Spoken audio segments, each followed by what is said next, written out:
नमस्कार।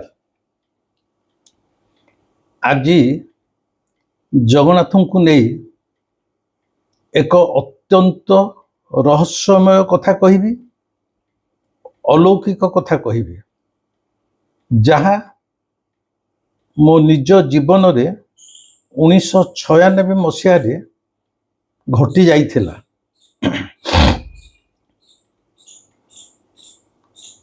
श्री जगन्नाथ निजे मो सह कथा होइथिले एवं अनेक मन रे उठुथिबा एक प्रश्नर रहस्य को स्वयं श्री जगन्नाथ से रहस्य को खोली देइथिले। मु जाने मु जेतबेले एक कथा कहूची जगन्नाथ मो सहित कथा हेले बा निजे रहस्य को खोली देले, यह को अनेक अविश्वास करिवे, एमिति अनेक मो कथा को आदौ ग्रहण न करी मते अत्यंत खराब भाषा रे कमेंट रे गाली दौचंती एवं कहउचंती जे मु एगोटा सब गप कहूची। मु जाने आमे जेउ समय रे बास करूचे सेठार जदि कुहा जीवो जे मु जगन्नाथ को देखिची बा जगन्नाथ सहित नीति प्रतिदिन कथबार्ता करूची, ताहा अनेक ग्रहण करि पारु नाहंती। मोर कहियार कथा हला, अरे बाबू तमर जदि से योग्यता नहीं ता अर्थ कौन? संसार रे कहारी से योग्यता हेबो नहीं ईश्वर को साक्षात करिया पई। तुमको मिछ लगी थई पारे किंतु मो पई यह जीवन रो वास्तव सत्य। आको किए विश्वास करू बा न करू सेथिपाई मु आदौ किछि भाबु नाही, किंतु जे माने मते भल पाती मो यूट्यूब को देखती भाबुची आजिर भिडियोटा केवल सेई मानक पाई, सेई तथाकथित नास्तिकवादी जगन्नाथ संपर्क रे आदौ किछि न जानी कि वृथा मंतव्य देउथुवा व्यक्ति विशेषों पाई आजिर मोर ये भिडियोटी नुहे।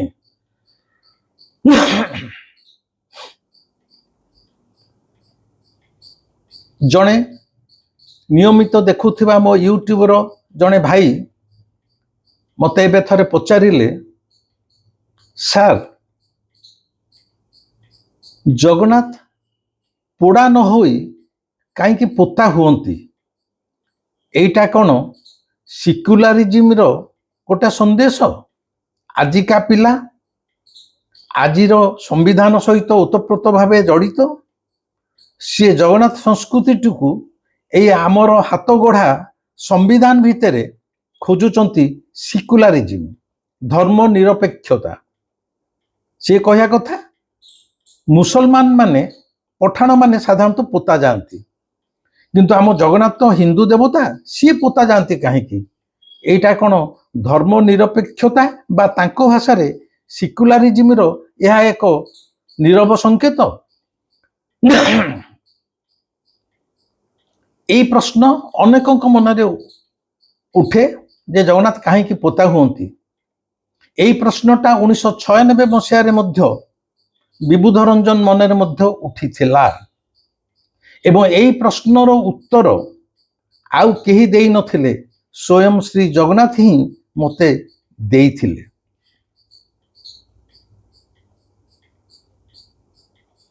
सेई कथा कहिया पूर्वरु 1996 मसीह रे श्री जगन्नाथ एक कथा केमिति काहेकि ये प्रश्नर उत्तर देले ता पूर्वरु आ पछर घटनाटा जानी नबा निहाती जरूरी। ଏବଂ ଏ ଭିଡ଼ିଓଟି କି ପ୍ରଥମରୁ ଶେଷ ଯାଏଁ ଯଦି ଆପଣମାନେ ପୁରାପୁରି ନ ଦେଖିବେ ତାହେଲେ ଶ୍ରୀ ଜଗନ୍ନାଥଙ୍କର ଏହି ରହସ୍ୟାତ୍ମକ ଯାତ୍ରା ତାଙ୍କର ଅସ୍ତିତ୍ୱ ସମ୍ବନ୍ଧରେ ଆପଣ ଜାଣିପାରିବେ ନାହିଁ। ସେ କଥା କହିବା ପୂର୍ବରୁ ମୁଁ ଆଉ ଗୋଟେ ଖାଲି ଛୋଟିଆ କଥା କହିଦଉଛି। ମୋତେ ଅନେକ କମେଣ୍ଟରେ ଆସୁଛି ଯେ ଏଇ ନିକଟ ଅତୀତରେ ମୋତେ ନେଇ ଯେଉଁ ଝଡ଼ ସୋସିଆଲ ମିଡ଼ିଆରେ ଉଠିଥିଲା ତାର କ୍ଲାରିଫିକେସନ ଦେବା ପାଇଁ। ମୁଁ ତ କାହାକୁ ସ୍ପଷ୍ଟୀକରଣ ଦେବାକୁ ଚାହୁଁନି କି ଦଉନି, ଖାଲି କହିଦଉଛି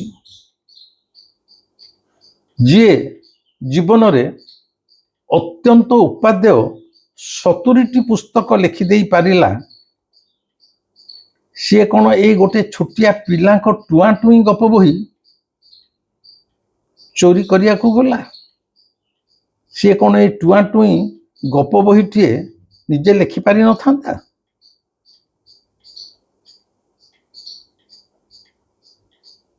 ଯିଏ 70ଟି ବହି ଲେଖି ଦେଇ ପାରିଛି,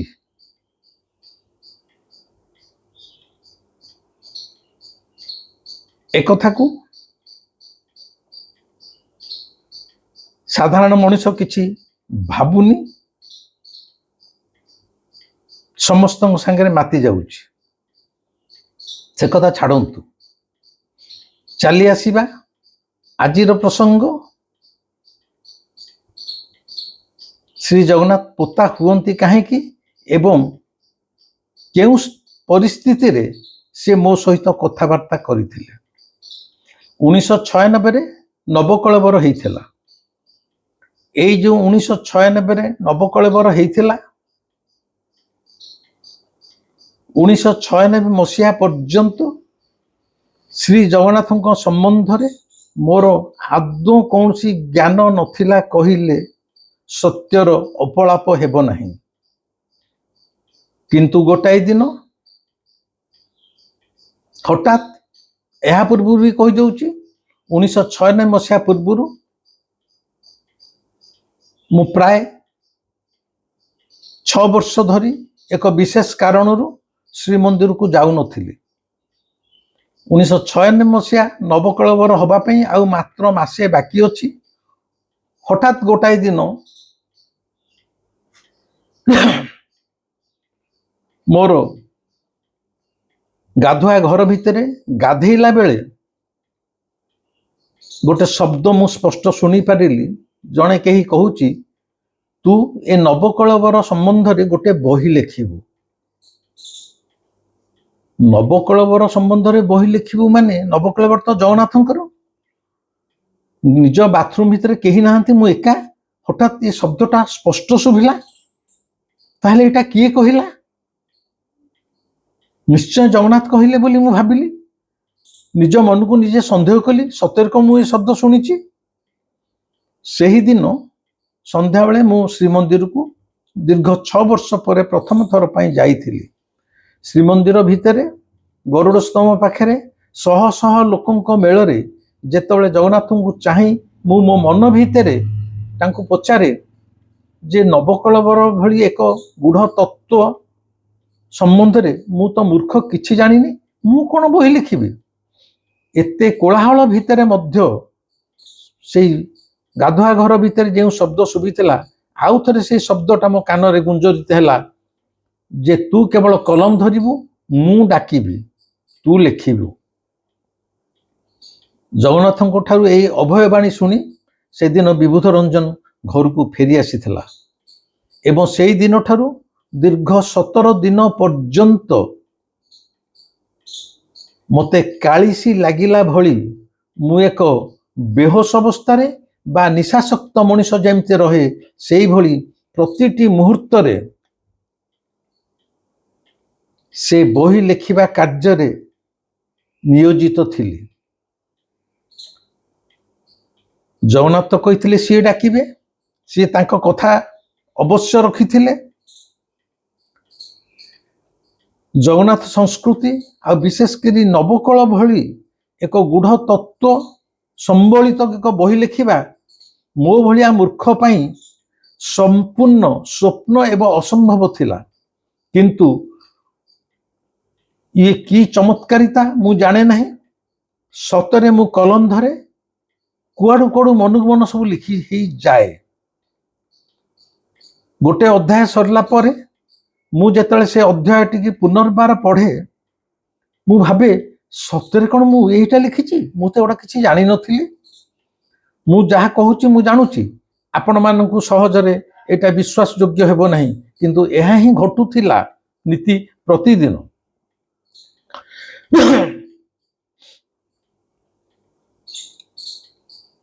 ବହି ଲେଖା ଚାଲିଛି, ଗୋଟେ ଅଧ୍ୟାୟ ଆସିଲା। ଏଇ ଯୋଉ ୟୁଟ୍ୟୁବ ଦେଖୁଥିବା ଭାଇଟି ମତେ ପ୍ରଶ୍ନ କରିଛନ୍ତି ଯେ ଜଗନ୍ନାଥ ପୋତା ହୁଅନ୍ତି କାହିଁକି? ଅବିକଳ ସେମିତି ସେଇଦିନ ସକାଳେ ମୋ ମନ ଭିତରେ ପ୍ରଶ୍ନ ଆସିଲା, ଜଗନ୍ନାଥ ପୋତା ହୁଅନ୍ତି କାହିଁକି? କାରଣ ସାଧାରଣତଃ ଆମେ ଜାଣୁ ଜଗନ୍ନାଥ ହେଲେ ହିନ୍ଦୁ ଦେବତା। ହିନ୍ଦୁ ସଂସ୍କୃତିରେ ଦାହ କରିବାର ପ୍ରଥା ରହିଛି। ଯେତେବେଳେ ଶ୍ରୀ ଜଗନ୍ନାଥ ପଠାଣଙ୍କ ଭଳି ରାତ୍ର ଅର୍ଦ୍ଧରେ ଚୋରଙ୍କ ଭଳି କାହିଁକି ପୋତା ଯାଆନ୍ତି, এইটা ମଧ୍ୟ ନବକଳର ବହି ଭିତରେ ମୁଁ ନିଶ୍ଚୟ ଲେଖିବି। এইଟା ମୋର ସକାଳୁ ମନ ଭିତରେ ଆସିଗଲା, କିନ୍ତୁ କଲମ ଆଦୌ ଚାଲୁ ନାହିଁ। କଲମ ଆଦୌ ଚାଲୁ ନଥାଏ। ସକାଳ 7ରୁ ଗାଧେଇ ପାଧେଇ କଲମ ଧରି ମୁଁ ବସିଛି, କିନ୍ତୁ କିଛି ମୋ ହାତରୁ ବାହାରୁନି। କଣ କରିବି? ଦିନ ପାଖାପାଖି 1 ବାଜିଗଲା। ସକାଳ 7ରୁ ଦିନ 1 ପର୍ଯ୍ୟନ୍ତ ଗୋଟିଏ ଧାଡ଼ି ମଧ୍ୟ ମୋ କଲମରୁ ବାହାରୁ ନଥାଏ। ମୁଁ ବିରକ୍ତିରେ କହିଲି, ତୁ କହିଲୁ ବୋଲି ମୁଁ କଲମ ଧରିଛି, ଯାହା ତୁ ଡାକୁଛୁ ଲେଖା ହେଇଯାଉଛି। ଏଇ ଯୋଉ ମନରେ ପ୍ରଶ୍ନ, ତୁ କାହିଁ ପୋତା ହଉ, এইଟାରେ ମୁଁ କଣ ଲେଖିବି? ଦିନ 1 ବାଜିଲାଣି, ଧାଡ଼ିଟେ ଲେଖା ହେଇପାରୁନାହିଁ। ମୁଁ ବିରକ୍ତିରେ କହିଲି, ନହେଲା ନାହିଁ ଢୋ, ଆଉ ଆଜିଠୁ ଲେଖିବିନି। ତୁ କହିଥିଲୁ ଲେଖୁଥିଲି, ନହେଲେ ନାହିଁ, ମୋର କଣ ଯାଉଛି? ମୋର ବହି ଲେଖି ନାମ କମିବାର କିଛି ନାହିଁ। ମୁଁ ଖାଇବା ପାଇଁ ଉଠୁଛି, ସେତେବେଳେ ମୋବାଇଲ ନଥିଲା, ଲ୍ୟାଣ୍ଡ ଫୋନ୍ ଥିଲା। ହଠାତ୍ ମୋର ଲ୍ୟାଣ୍ଡ ଫୋନ୍ଟା ବାଜିଲା। କିଏ କରିଛି ବୋଲି ମୁଁ ଯେତେବେଳେ ଉଠେଇ ଦିଏ, ଆରପଟୁ ଜଣେ କେହି କହିଲେ, ଆପଣ ବିବୁଧ ବାବୁ କହୁଛନ୍ତି? ମୁଁ କହିଲି, ଆଜ୍ଞା ମୁଁ କହୁଛି। ନା, ମୁଁ ଟିକେ ଆପଣଙ୍କୁ ଦେଖା କରିବାକୁ ଚାହୁଁଛି। ଆପଣମାନେ ଜାଣନ୍ତି ମୁଁ ବ୍ୟାଙ୍କରେ ଚାକିରି କରୁଥିଲି। ମୁଁ ଭାବିଲି এইଭଳି ଅନେକ ଫୋନ୍ ଆସେ, କେବଳ ଋଣ କରିବା ପାଇଁ, ବ୍ୟାଙ୍କରୁ କେମିତି ଲୋନଟେ ହେଇପାରନ୍ତା। ତେଣୁ ସେପଟୁ ଯେତେବେଳେ ଯୋଉ ବ୍ୟକ୍ତି ଜଣକ କହିଲେ, ମୁଁ ଆପଣଙ୍କ ସହିତ ଦେଖା କରିବାକୁ ଚାହୁଁଛି, ମୁଁ ଭାବିଲି ଇଏ ନିଶ୍ଚୟ କେହି ଜଣେ ଏ ଲୋନ୍ ସମ୍ପର୍କରେ ମୋ ସହିତ କଥାବାର୍ତ୍ତା ଚାହୁଁଛନ୍ତି ବା ମୋତେ ବ୍ୟକ୍ତିଗତ ଭାବରେ ଦେଖା କରିବାକୁ ଚାହୁଁଛନ୍ତି। ମୁଁ ତାଙ୍କୁ ଅତି ସହଜ ଭାବରେ କହିଲି, ବନ୍ଧୁ, ମୁଁ ଏନେ ପ୍ରାୟ 15-20 ଦିନ ଯାଏଁ ଦେଖା କରିପାରିବି ନାହିଁ, ମୋତେ କ୍ଷମା କରିବେ। 15-20 ଦିନ ପରେ ଆପଣ ଚାହିଁଲେ ମୋତେ ବ୍ୟାଙ୍କରେ ଆସି ଦେଖା କରିପାରିବେ। ନା ଆଜ୍ଞା, ହଉ ଠିକ ଅଛି, ମୁଁ ରଖୁଛି। ଏହା କହି ଫୋନର ସେ ଆରପଟ ବ୍ୟକ୍ତି ଜଣକ ଯେତେବେଳେ ରଖିବାକୁ ବସନ୍ତି, ମୋ ମୁଣ୍ଡରେ କି ପାଗଳାମି ଥିଲା ମୁଁ ନିଜେ ଏବେ ବି ବସି ଭାବୁଛି। ମୁଁ ହଠାତ୍ ତାଙ୍କୁ ପଚାରିଲି, ମୁଁ ଆପଣଙ୍କୁ ଗୋଟେ ପ୍ରଶ୍ନ ପଚାରିବି, ଟିକେ ତାର ଉତ୍ତର ଦେଇପାରିବେ? ସେ କହିଲେ, କି ପ୍ରଶ୍ନ? ଦେଖନ୍ତୁ, ମୁଁ ତାଙ୍କ ସାଙ୍ଗେ ସାଙ୍ଗେ ପଚାରୁଛି, ଆପଣ କହିପାରିବେ ଜଗନ୍ନାଥ କାହିଁକି ନବକଳବର ସମୟରେ ପୋଡ଼ା ହୁଅନ୍ତିନି, ପୋତା ହୁଅନ୍ତି? ଆପଣ କହିପାରିବେ? এইଠି ଆପଣ ମୋର ପାଗଳାମିକି ଲକ୍ଷ୍ୟ କରନ୍ତୁ। ଆରପଟ ଫୋନରେ କିଏ ଫୋନ କରୁଛି ମୁଁ ଜାଣୁନି, ସେତେ କେତେ ବୟସର ଲୋକ ମୁଁ ଜାଣିନି, ତାଙ୍କର ଶିକ୍ଷାଗତ ଯୋଗ୍ୟତା କେତେ ମୁଁ ଜାଣିନି। ସେ ରିକ୍ସାବାଲା ହେଇପାରେ, ଟ୍ରଲିବାଲା ହେଇପାରେ, ପରିବାବାଲା ହେଇପାରେ, ଯେକୌଣସି ଛୋଟ କାଟିଆ ବେପାରୀଟେ ବି ହେଇପାରେ।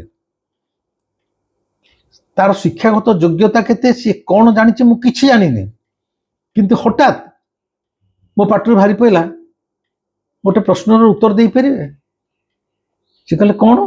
ମୁଁ କହିଲି ଜଗନ୍ନାଥ ପୋତା ହୁଅନ୍ତି କାହିଁକି? ସେ ଟିକେ ହସିଲେ, ମତେ କହିଲେ ଏମିତି ଏକ ପ୍ରଶ୍ନଟେ ମତେ ପଚାରିଲେ, ମୁଁ ବିଶେଷ କିଛି ଜାଣିନି, ମୁଁ ଯେତିକି ଜାଣିଛି ଆପଣଙ୍କୁ କହୁଛି। ଏହା କହିକି ଫୋନର ଅପର ପକ୍ଷରୁ ବ୍ୟକ୍ତି ଜଣକ ଜଗନ୍ନାଥ କାହିଁକି ପୋତା ହୁଅନ୍ତି ବୋଲି ସିଏ ଯାହା ଜାଣନ୍ତି ତା ମତେ କହିଲେ। ଆମ ଭିତରେ କଥାବାର୍ତ୍ତା ପ୍ରାୟ ଦୀର୍ଘ 45 ମିନିଟ୍ ଧରି ଚାଲିଲା। ସେ କହିଲେ ମୁଁ ରଖୁଛି। ସେ ସେପଟୁ ଫୋନ ରଖିଲେ। ମୁଁ ଆଉ ଖାଇବାକୁ ଗଲି ନାହିଁ। ସେ ଫୋନରେ ସେପଟୁ 45 ମିନିଟ୍ ଧରି ସେ ବ୍ୟକ୍ତି ଜଣକ, ଅଚିହ୍ନା ବ୍ୟକ୍ତି ଜଣକ ଯାହା ମତେ କହିଥିଲେ, ମୁଁ ସାଙ୍ଗେ ସାଙ୍ଗେ ବସି ଅବିକଳ ସେଇ କଥାଟା ଲେଖିଦେଲି। ଏବଂ ସେଇ ଯୋଉ ଲେଖାଟା ଲେଖିଦେଲି ସେ ହିଁ ଥିଲା ମୋ ପ୍ରଶ୍ନର ଉତ୍ତର, ବା ଏଇ ଯୋଉ ଭାଇ ଜଣକ ପଚାରୁଛନ୍ତି ଜଗନ୍ନାଥ କାହିଁକି ପୋତା ହୁଅନ୍ତି ତାର ଉତ୍ତର। ଏବଂ ସେ ଅଧ୍ୟାୟଟା ମହାପ୍ରଭୁଙ୍କର ମହାବିଶ୍ରାମ ବୋଲି ଗୋଟେ ଅଧ୍ୟାୟ ସାଙ୍ଗେ ସାଙ୍ଗେ ଲେଖି ଦେଇପାରିଲି।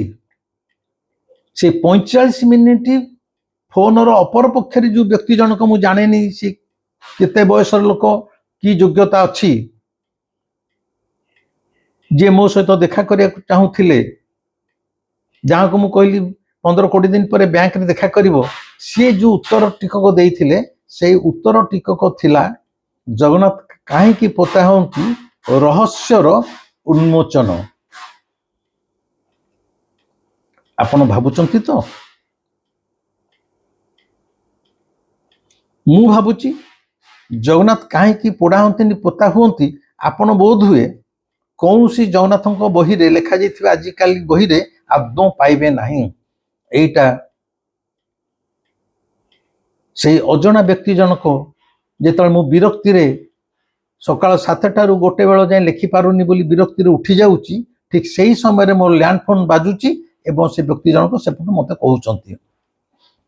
ବର୍ତ୍ତମାନ ସେଇ ମୂଳ ପ୍ରଶ୍ନର ଉତ୍ତର, ଜଗନ୍ନାଥ କାହିଁକି ପୋତା ହୁଅନ୍ତି, ପୋଡ଼ା ହୁଅନ୍ତି ନାହିଁ। ନବକଳେବର ସମୟରେ ତିନି ଦାରୁ ବିଗ୍ରହଙ୍କ ଭିତରୁ ଯେତେବେଳେ ବ୍ରହ୍ମ ପରିବର୍ତ୍ତନ କରି ଦିଆଯାଏ, ତାପରେ ସେଇ ପୁରୁଣା କାଠର ବିଗ୍ରହଙ୍କୁ କୋଇଲି ବୈକୁଣ୍ଠକୁ ଅଣାଯାଇଥାଏ। ନୂଆ ବିଗ୍ରହ ଯୋଉ ତିଆରି ହେଇଥାନ୍ତି କୋଇଲି ବୈକୁଣ୍ଠରେ, ତାଙ୍କୁ ଗୋଟେ ରଥରେ ଟଣା ହେଇକି ସେ ମନ୍ଦିର ଭିତରକୁ ଅଣସର ପିଣ୍ଡକୁ ନିଆଯାଇଥାଏ। ଯୋଉ ରଥରେ ନୂଆ ବିଗ୍ରହ କୋଇଲି ବୈକୁଣ୍ଠରୁ ତିଆରି ହେଇ ଅଣସର ପିଣ୍ଡକୁ ଯାଇଥାନ୍ତି, ଅବିକଳ ସେଇ ରଥରେ ଏଇ ପୁରୁଣା ବିଗ୍ରହ ମାନଙ୍କୁ ରଥ ଉପରେ ବସେଇକି କୋଇଲି ବୈକୁଣ୍ଠକୁ ଅଣାଯାଇଥାଏ ପୋତି ଦେବା ପାଇଁ। କଣ ବୁଝିପାରୁଛନ୍ତି ତ? ଏବଂ ଏହାକୁ ଠାକୁରଙ୍କର ମହାବିଶ୍ରାମ ବୋଲି କୁହାଯାଏ। ମୁଁ ପରେ ବୁଝେଇ ଦଉଛି। ଏ କୋଇଲି ବୈକୁଣ୍ଠର ଏ ଘଞ୍ଚ ଶିଆଳି ଲତା ବଣ ତଳେ କୋଠ ସୁଆଁସିଆ ମାନେ ଯୋଉମାନେ ମାଟି ଖୋଳନ୍ତି ତାଙ୍କୁ କହନ୍ତି କୋଠ ସୁଆଁସିଆ। ସେମାନେ ପ୍ରାୟ 9 ହାତର ଗଭୀର ଗାତ ଖୋଳନ୍ତି। 6 ହାତ ଓସାରର ଗାତଟେ ଖୋଳି ସାରିଲା ପରେ ତା ତଳେ ଗୋଟେ ସିଂହାସନ ଥାଏ। ସେ ସିଂହାସନ ଉପରେ ଲାଲ ରକ୍ତ ଟକମକ ମଖମଲି କନା ପଡିଥାଏ, ଯାହା ଉପରେ ଏ ପୁରୁଣା ବିଗ୍ରହ ମାନଙ୍କୁ ରଖି ମାଟି ଘୋଡେଇ ଦିଆଯାଏ। କୁହାଯାଏ ଶ୍ରୀକୃଷ୍ଣ ଯୋଉ ଜରା ଶବର ଦ୍ୱାରା ଶରାଘାତ ହୋଇ ସେ ଶିଆଳି ଲତା ତଳେ ପ୍ରାଣ ତ୍ୟାଗ କରିଥିଲେ, ଏଠି କୋଇଲି ବୈକୁଣ୍ଠରେ ମଧ୍ୟ ଜଗନ୍ନାଥ ଯୋଉ ଶିଆଳି ଲତା ଗଛ ତଳେ ପୋତା ଯାଆନ୍ତି, ତାହା ସେଇ ଶ୍ରୀକୃଷ୍ଣଙ୍କର ଶରାଘାତରେ ମହାପ୍ରୟାଣର ଏକ ଅଂଶବିଶେଷ ବୋଲି ଧରାଯାଏ। ବର୍ତ୍ତମାନ ପ୍ରଶ୍ନ ଉଠୁଛି, ମହାପ୍ରଭୁ ପୋଡ଼ା ନ ହୋଇକି ପୋତା ହୁଅନ୍ତି କାହିଁକି? ଏଇଟା ହେଉଛି ମୁଖ୍ୟ ପ୍ରଶ୍ନ ଆମମାନଙ୍କର।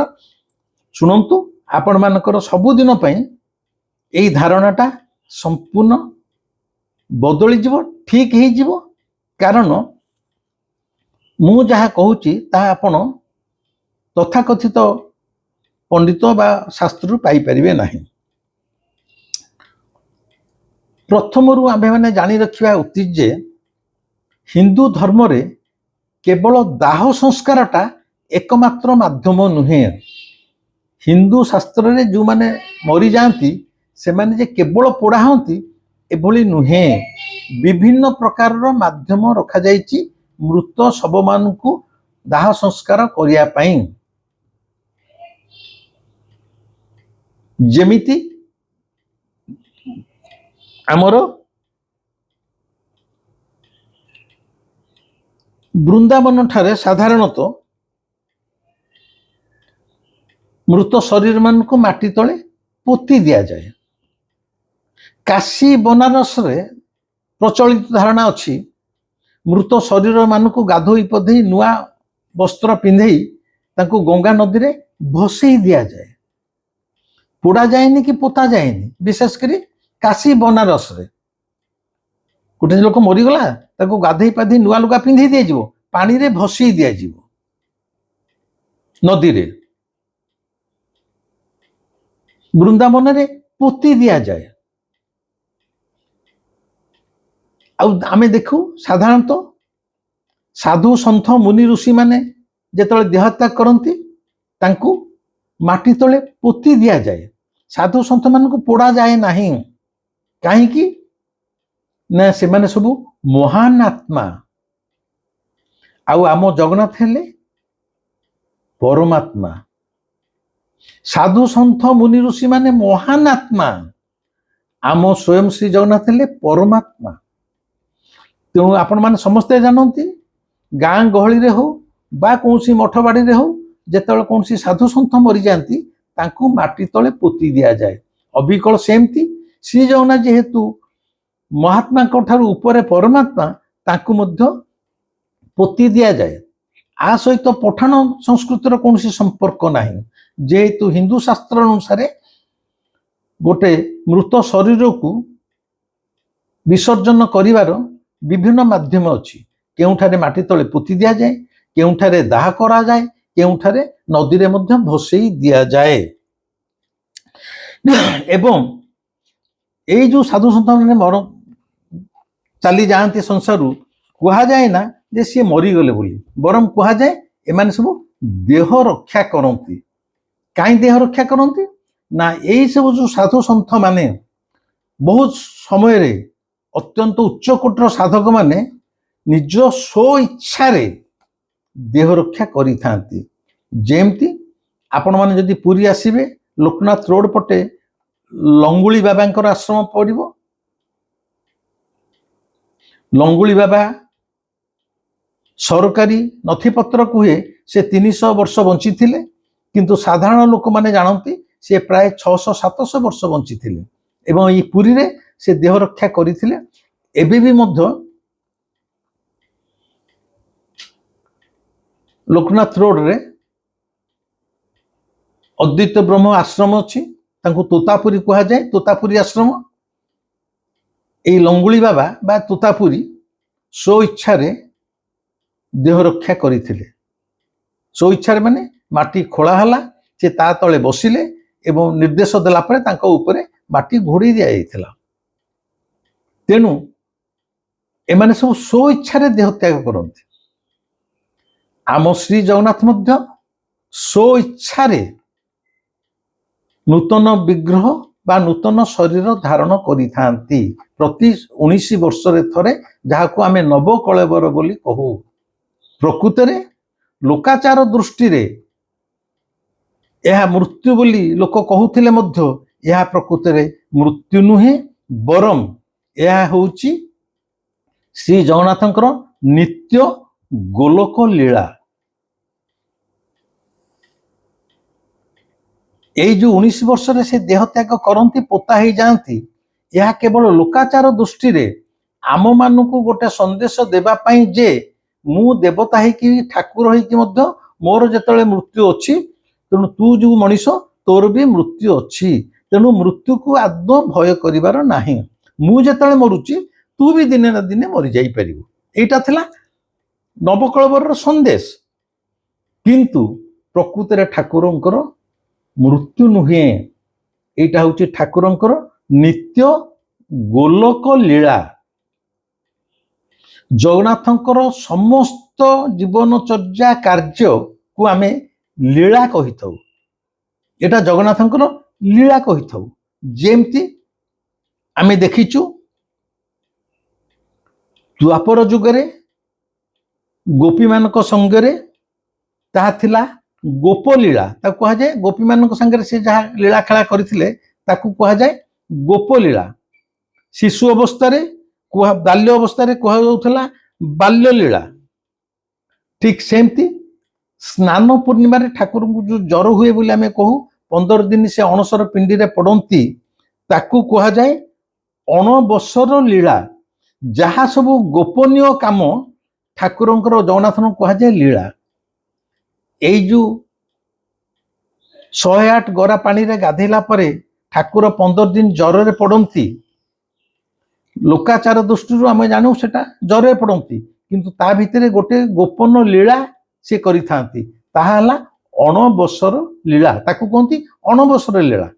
ଯେମିତି ଗୋପ ଲୀଳା, ବାଲ୍ୟ ଲୀଳା, ଅଣବସର ଲୀଳା। ଠିକ ସେମିତି ଅଣବସର ଲୀଳା ସଇଲା ପରେ ଯେତେବେଳେ ସେ ଆସି 19 ବର୍ଷରେ ଥରେ ଦେହ ରକ୍ଷା କରନ୍ତି, କୋଇଲି ବୈକୁଣ୍ଠରେ ଯୋଉ ପୋତା ହୁଅନ୍ତି, ତାକୁ କୁହାଯାଏ ନିତ୍ୟ ଗୋଲକ ଲୀଳା। ଆମର ଏଇଟା ଯେମିତି ଗୋଟେ ଲୋକ ପୃଥ୍ୱୀ ଲୋକ, ସେମିତି ଆଉ ଗୋଟେ ଅଛି ଗୋଲକ। ଗୋଲକରେ ବିଷ୍ଣୁ ଥାନ୍ତି ବୋଲି ଆମେ କହୁ, ଆଉ ଗୋଟେ ଲୋକ ସେଇଟା। ତେଣୁ ଠାକୁର ଯୋଉ ଆସି କୋଇଲି ବୈକୁଣ୍ଠରେ ପୋତା ହୁଅନ୍ତି, ତାହା ହଉଛି ଗୋଲକ ଲୀଳା। ଟିକେ ଗୋଟେ ମିନିଟ।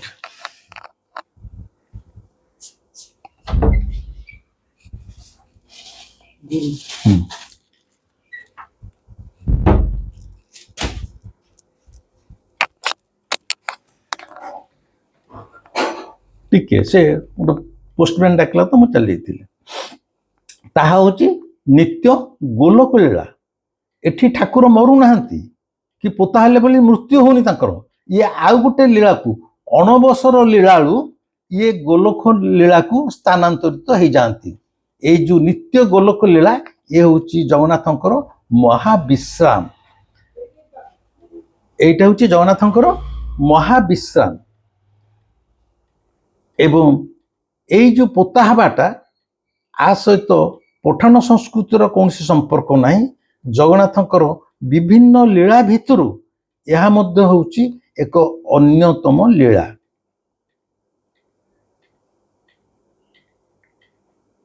କାରଣ ସେପଟେ ସିଏ ମହାବିଶ୍ରାମରେ ଗଲେ ଏବଂ ଏପଟେ କିଛି ଦିନ ପରେ ସେ ପୁଣି ନବ ଯୌବନ ବେଶରେ ନୂଆ ବିଗ୍ରହ ଦେଇ ନୂଆ ରୂପରେ ପୁଣି ଆମମାନଙ୍କୁ ସାମ୍ନାରେ ଉଭା ହୁଅନ୍ତି। କହିବାର କଥା ହେଲା, ଏଇ ଯୋଉ ଠାକୁର କାହିଁକି ପୋତା ହୁଅନ୍ତି ଏବଂ ପୋଡ଼ା ହୁଅନ୍ତି ନାହିଁ, ଏଇ କଥାଟା ସେଦିନ ସେଇ ଫୋନ ମାଧ୍ୟମରେ ସେଇ ଅଜଣା ଅପରିଚିତ ବ୍ୟକ୍ତି ଜଣକ ଯାହା ମତେ ଫୋନରେ କହିଥିଲେ, ଏହା ହିଁ ଥିଲା ତାଙ୍କର ଉତ୍ତର ଯେ ଜଗନ୍ନାଥଙ୍କର ମୃତ୍ୟୁ ହୁଏ ନାହିଁ। ଲୋକାଚାର ଦୃଷ୍ଟିରୁ ଆମେ ତାକୁ ଯୋଉ ମୃତ୍ୟୁ କହୁ, ତାହା ମୃତ୍ୟୁ ନୁହେଁ। ସେ ଗୋଟେ ଲୀଳାରୁ ଆଉ ଗୋଟେ ଲୀଳାକୁ ସ୍ଥାନାନ୍ତରିତ ହେଇଥାନ୍ତି। କାରଣ ତାଙ୍କ ଜୀବନ ଯାକ ସବୁ କିଛି ହଉଛି ଲୀଳା। ତେଣୁ ଏଇ ପୋତା ହେବାଟା ମଧ୍ୟ ନିତ୍ୟ ଗୋଲକ ଲୀଳା। ଭାବୁଛି जो बंधु जनक ये प्रश्न पचारि से तार उत्तर पाई जाइथिबे एवं जो मानक मन भितर प्रश्न थिला बा जानि नथिले यह ही थिला उत्तर किंतु यही उत्तर माध्यम मु कहू चाहूँगी से दिनर फोन रो आरपटे से व्यक्ति जनक किए थिले कारण फोन रे से स्पष्ट कहले से कथाटा मु सुनिला परे मो बही लिखिली जदि मु जानी सेपट लोकटा किए बयस केते तांकर शिक्षागत योग्यता कौन बा जगन्नाथ तत्व विषय जानती कौन एवं मुझे जानी सेपट लोकटा जे कोई ऑर्डिनरी लोकटे हो पारे किंतु मोर से पागलामीटा केमी आसला मु हठात पचारदेली बंधु टे कहीपर कि ठाकुर कहीं पोता हमें मोर स्पष्ट कन्विक्शन जे सी आउ केही नथिले स्वयं श्री जगन्नाथ ही थिले कारण जो लोकटी जदि कौन सी ऋण पाई मो सहित देखा करने चाहूले मु तो कही 15-20 दिन पर बैंक आसी देखा करने सेमिति केही 1996 मसीह आज जाए जीवदशा केही जड़े मसीहा आसिकी ता परवर्ती समय 15-20 दिन पर आउ बैंक रे देखा करि नथिले कि आउ गोटे फोन मध्य करि नथिले मोर ए कथा को आपण माने जो अर्थ रे नियंतु मु कहि परिबिनी केते दूर मो कथा को आपण माने ग्रहण करचुंती विश्वास करचुंती ता मध्य मु कहि परिबिनी एगुडा मोरी जीवन रे घटी जाउथिबा घटना जदियो मु बारंबार कहिबी मते नहीं जो प्रकार कुश्चा रटना विभिन्न समय करा जाउची सेथिरे अनेक लोक विश्वास कर जिवा स्वाभाविक मु काहर के कैफत दो नहीं मु मो सहित मो जगन्नाथ अछंती ताकू नहीं मोर जहा ये छोटिया जीवन रे अनुभूति होची मु आपनक सहित ताकू प्रसाद भाव में बांटी दूची से प्रसाद को आपण ग्रहण करिवे कि न करिवे ता आपनक ऊपर निर्भर करूची तेनु आज ये जो वीडियोटी थिला जगन्नाथ मो सहित कथा हेले एवं निज रहस्य को निजे खोलिले एठारे आ भितर अनेक नुआ भाई भौणी माने मो चैनल सहित जोड़ी हो गले से माने हुई तो जानी नाहंती सेमानक पई मु जणे दउची मु से जगन्नाथक पई से तो रहिबे निश्चित सर्वसाधारण समस्त गोटे आश्रम नुआ आश्रमटे तैयारी करुछि शून्य स्वामी ध्यान पीठ आश्रमटी आगामी 2-4 मास भितर शेष हो बोली आशा जो नुआ भाई भौणी माने चैनल सहित जोड़ी होती एटा सेमानक पई हुई तो से जानी नाहंती आश्रम तैयारी रे अनेक अर्थर आवश्यकता खाली कही दउची जदि केही भाबु थांती आश्रम पाई किछि अर्थ दान करिबे जदि भाबुतांती बाध्य नुहे कि मु काहाकु मागुनी जदि खुशी मन रे के चाहूतांती किछि सहाय्य करिया पई से माने पप्पू महाराज पाखक तांकर अर्थ राशि पठाई पारिबे पप्पू महाराज नंबर है 9853431018 यही आजिर कथा एटी आपण मानू केमिते लागिला मते निश्चय कमेंट रे जणेबे निज सांग साथी भाई बंधु कुटुंब समस्त भितर जेछाता शेयर करंतु कारण ये जगन्नाथ कथा सबू कथा जे आमे जानिचे ता नुहे जे मु भी जी जानिची ता मध्य नुहे जगन्नाथ संपर्क मु जेतिकी जानिची बा मोर व्यक्तिगत अनुभूति जहाँ मु समय समय आपण मानक सहित निश्चय शेयर करूथिबी आपण मानकर ए निस्वार्थ अनाबिल भल पाइबा मो प्रति एमती रहिथिबो बोली मु आशा करूची एवं आश्रम तैयारी सरिले मु ये यूट्यूब माध्यम रे आपण मानको निमंत्रण करिबी समस्ते मो आश्रम को आसी पारिबे मो सहित मध्य समय बितेई पारिबे आउ जेउ माने मते ଦେଖା କରିବାକୁ ଚାହୁଁଛନ୍ତି, ବାରମ୍ବାର ଫୋନ୍ କରୁଛନ୍ତି ବା ହ୍ୱାଟ୍ସଆପ୍ରେ ମେସେଜ୍ ଦେଉଛନ୍ତି, ମୁଁ ଖାଲି ଜଣେଇ ଦେବାକୁ ଚାହୁଁଛି ଯେ ଯେଉଁମାନେ ମୋତେ ଦେଖା କରିବାକୁ ଚାହୁଁଛନ୍ତି ସେମାନେ ମାସର ପ୍ରଥମ ରବିବାର ମୋର ନିର୍ମାଣାଧୀନ ହେଉଥିବା ଆଶ୍ରମ ନିକଟକୁ ଆସିଲେ ମୋ ସହିତ ଦେଖା ହେଇପାରିବ। ମାସର ପ୍ରଥମ ରବିବାର। ଆଶ୍ରମର ନାଁ ହେଲା ଶୂନ୍ୟସ୍ୱାମୀ ଧ୍ୟାନପୀଠ। ଆକୁ ଆପଣ ଗୁଗୁଲ ସର୍ଚ୍ଚରେ ମାରିଦେଲେ ତାର ଠିକଣା ମ୍ୟାପ୍ ମଧ୍ୟ ପାଇଯିବେ। ଏହି ଶୂନ୍ୟସ୍ୱାମୀ ଧ୍ୟାନପୀଠ କଟକ ଜଗତପୁର ଗୋଲେଇ ଛକ ଠାରୁ ମାତ୍ର 5 କିଲୋମିଟର ପରେ ସୁନାଖଳା ଗାଁ ଭିତରେ ଅବସ୍ଥିତ। ପଚାରିଦେଲେ ଲୋକେ କହିଦେଇପାରିବେ। ଭାବୁଛି ଆଉ ବେଶୀ କିଛି ଆଜି ଆଉ କହିବିନି। ଏ ଭିଡ଼ିଓଟି କେମିତି ଲାଗିଲା ମୋତେ ନିଶ୍ଚୟ ଜଣେଇବେ। ରହିଲି, ନମସ୍କାର।